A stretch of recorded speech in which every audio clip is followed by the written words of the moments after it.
La femme en rouge qui détourne l'attention de Neo dans Matrix, ce n'est ni plus ni moins qu'une notification Facebook. Bonjour, c'est Trigger, le maître des vanités.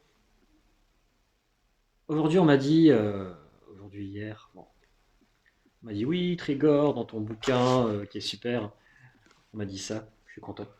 On m'a dit ouais, dans ton bouquin, page 27, il y a un truc par contre qui m'a énervé, c'est l'histoire de la femme en rouge. Effectivement, il y a une histoire de la femme en rouge. À un moment dans ce bouquin, je parle du film Matrix et je parle de la femme en rouge qui détourne l'attention de Neo. You have to understand, most of these people are not ready to be unplugged.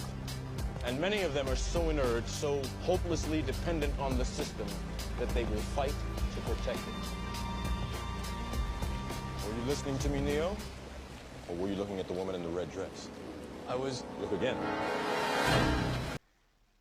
J'ai dit que cette femme en rouge, d'un point de vue symbolique, elle est particulière parce qu'il y a des études scientifiques qui auraient tendance à montrer que les femmes habillées en rouge sont perçues comme plus séduisantes par les hommes et que les femmes dans leur phase de fertilité ont plus tendance à s'habiller en rouge ou à mettre du rouge à lèvres, ce genre de choses. En fait, les études parlent de rouge et de rose. Bon. Ces études, je les ai trouvées dans ce bouquin de Marty Hazelton, qui est une scientifique féministe, qui écrit un bouquin pour réhabiliter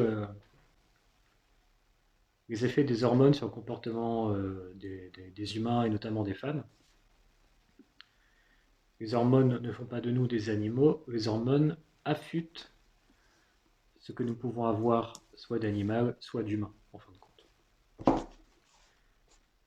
C'est un super bouquin, je vous le conseille. Et Marty fait référence à cette étude de femme en rouge. Et apparemment, comme beaucoup d'études en sciences, ces études feraient partie des études dont on n'arrive pas à reproduire les effets. C'est-à-dire que quand on les refait, ça ne fonctionne plus. Donc apparemment, les femmes en rouge n'auraient plus la cote. Alors, est-ce que ça veut dire que l'histoire de la femme en rouge, en fait, c'est faux, c'est de l'anti-science, patati patata? Non, ce serait conspirationniste que de dire que cette histoire de femme en rouge, c'est de l'anti-science. La science, c'est comme une statue, ça s'affûte au fur et à mesure des années. Et une étude qui est vraie, entre guillemets, dans un premier temps, si au bout de quelques années, on essaie de la reproduire et qu'on n'y arrive pas, eh bien, c'est deux apports valides à la science. C'est-à-dire que soit l'étude n'était pas reproduisible, et du coup, ce qu'elle voulait énoncer s'avérait fausse, et du coup, ses conclusions étaient fausses, soit l'étude était vraie avant, et ce n'est plus qu'à maintenant, pour des raisons de tendance, de mode, etc.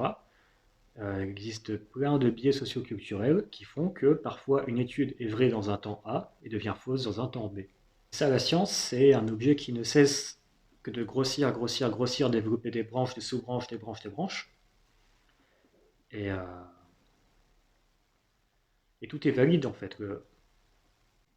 Il n'y a jamais une vérité cosmique qui nous sera apportée de manière définitive par la science en fait. La science n'apporte pas de vérité cosmique. Bon. C'est pas son job.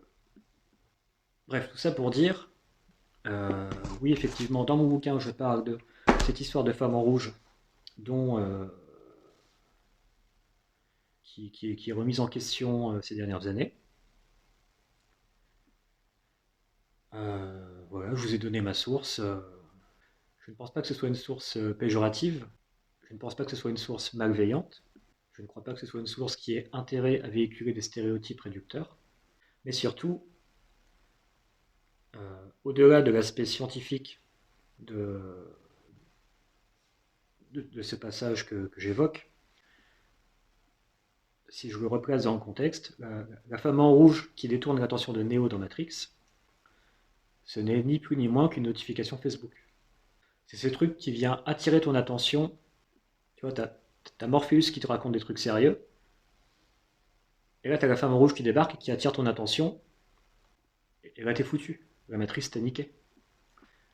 Et c'est de ça dont je parle dans ce bouquin Hyper Réalité. Je parle beaucoup de la matrice, je parle beaucoup de Cypher et de Neo, et je montre quels sont vraiment leurs enjeux, comment on peut vraiment transposer le monde de la matrice à notre monde à nous, et en quoi on passe bien 95% de notre vie dans la matrice, en se faisant avoir justement par des hyper réels. La femme en rouge est le meilleur exemple d'hyper réel que j'aurais pu trouver dans le film Matrix. Mais voilà, c'était pour répondre à une question qui m'avait été posée, et peut-être que d'autres personnes se l'étaient posées, du coup je vous réponds à tous en même temps.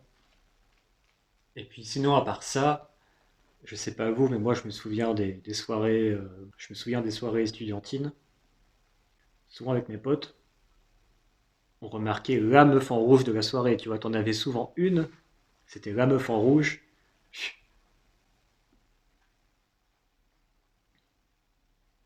Tu peux pas dire que cette étude est complètement fausse, tu vois. Parfois la science, tu la ressens dans tes tripes. La femme en rouge existe. Je suis assez content des retours que j'ai sur ce bouquin pour l'instant. Je suis très content que beaucoup de gens sont surpris par son contenu. J'ai fait exprès de garder le mystère en fait. Je l'ai prévu comme un, je l'ai prévu comme un bouquin mindfuck. Et je remercie tous ceux qui se le sont offerts. Poupette, de m'avoir fait confiance et j'espère qu'ils en ont apprécié la lecture. Voilà, c'était un petit aparté sur la femme en rouge. Portez-vous bien et à bientôt.